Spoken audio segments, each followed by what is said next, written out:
સ્વામિનારાયણ સંપ્રદાયનો અદ્ભુત ગ્રંથ હરિચરિત્રામૃત સાગર, જેની રચના સંવત 1944ના જેઠ સુદ 8મે થઈ હતી. આ ગ્રંથ વડતાલમાં રચવામાં આવ્યો હતો. આ ગ્રંથમાં 1,02,564 જેટલા દોહા અને ચોપાઈ છે, જેની રચના સદગુરુ આધારાનંદ સ્વામીએ કરી હતી. તેમણે આ ગ્રંથ વડતાલમાં આવેલા બુરજ નીચેની ઓરડીમાં બેસીને રચ્યો હતો.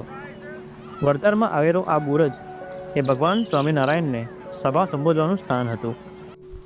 ભગવાન સ્વામિનારાયણ જ્યારે વડતાલમાં પધારતા ત્યારે લાખો હરિભક્તો તેમનો લાભ લેવા પધારતા, અને તે સમયે શ્રીજી મહારાજ આ બુરજ ઉપર બેસીને કથા કરતા.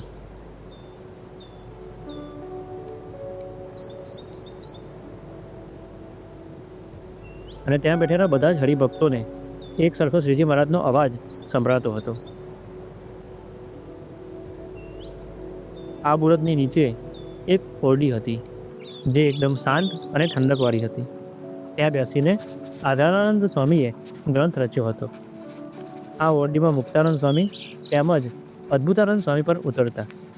તે પહેલાં વડતાલ મંદિરમાં પ્રતિષ્ઠિત કરવામાં આવેલા લક્ષ્મીનારાયણ દેવ વાસુદેવની મૂર્તિ પણ આ જ ઓરડીમાં રાખવામાં આવી હતી.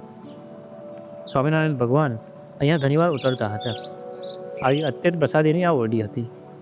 આવા જ પ્રસંગોને માણવા માટે પ્રમુખ પ્રસંગમ ચેનલને સબસ્ક્રાઈબ કરવાનું ના ભૂલશો. આ વિડીયોને લાઈક અને શેર કરશો, તેમજ કોમેન્ટમાં જય સ્વામિનારાયણ લખવાનું ના ભૂલશો.